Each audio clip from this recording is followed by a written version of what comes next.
Thank you. Now moving on to U.S., President Donald Trump's administration is ending certain tariff actions following a Supreme Court decision that struck down his sweeping tariffs.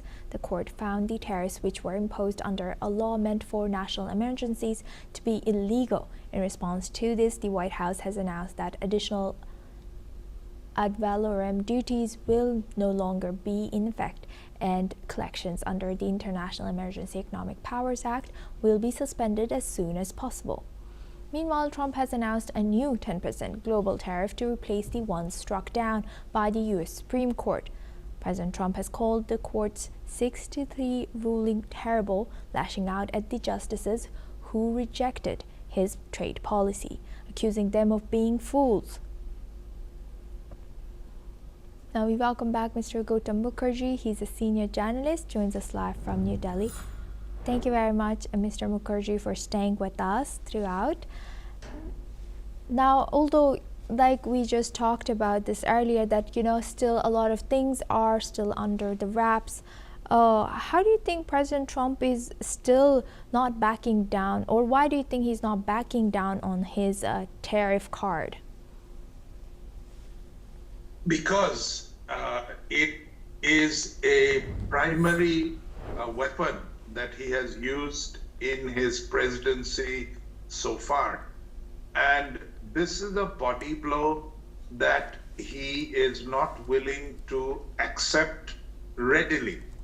But the fact is that he's not allowed to impose reciprocal tariffs on anybody on a purely executive basis, citing emergency powers going forward.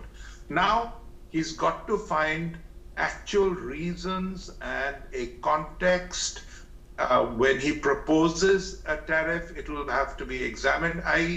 It slows the entire process down. He cannot impose tariffs on 3 places in one day kind of thing that he has been doing so far. He is not backing down immediately because he thinks he can arrive at the same issue by other means. But the fact is, none of the other means available to him are quite as quick and as immediate as an executive order. He can't use executive orders anymore.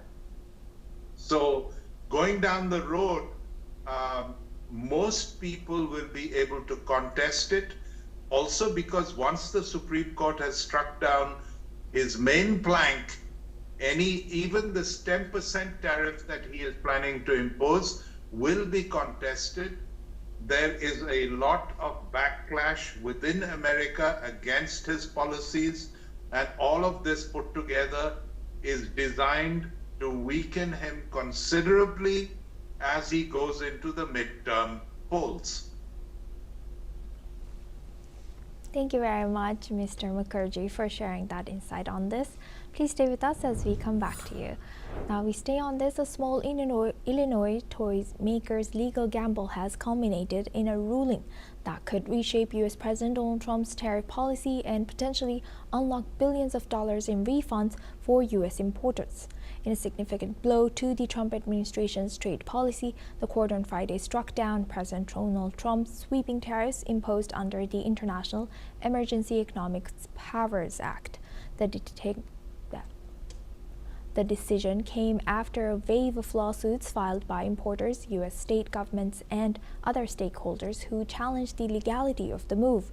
Among the earliest challengers was toymaker Learning Resources, a relatively small but determined player that helped set the legal battle in motion. Learning Resources, which imports most of its educational toys from China, filed suit last April soon after the tariffs were announced. The company argued that the duties would significantly hurt small import-dependent businesses if the decision ultimately results in refunds. Learning Resources and other importers could be entitled to a share of billions of dollars collected through the tariffs. However, the Supreme Court did not clarify how or when such repayments might take place. Now we welcome back Mr. Gautam Mukherjee. He's a senior journalist, joins us live from New Delhi. Thank you very much, Mr. Mukherjee, for staying with us. Now, looking at this brave move by a small company in Illinois, how important is it for, people to ask for their rights, especially when their money and when they're, these kind of big tariff imposed are affecting these such small companies? It's a big issue because actually the tariffs are being paid by the importers. The sellers are negotiating the best price they can, but the tariffs, such as they are all being paid by the importers, which is one, squeezing their margins, two, sometimes making it unviable, third, driving them into difficulties in terms of their business. If you cannot make a profit, what is the point? Which is why this lawsuit was entered into.